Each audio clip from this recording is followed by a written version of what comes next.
নেই সেই ছেলে তুমি কেন বিয়ে করতে আসবা ভাই? হ্যাঁ, তোমার তো তাহলে বিয়ে করার কোনো যোগ্যতাই নাই।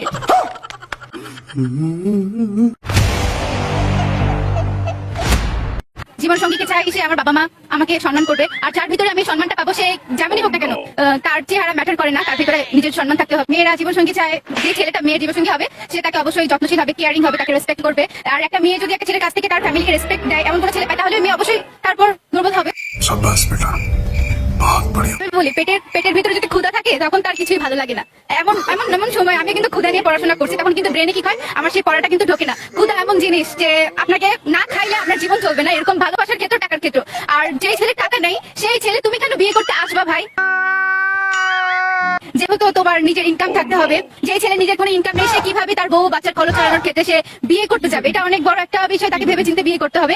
দেখবেন না যে কোনো একটা বেকার ছেলে একটা মেয়েকে বিয়ে করেছে, আর যারা করে তারা বলতে গেলে বখাটেই ধরি আমরা।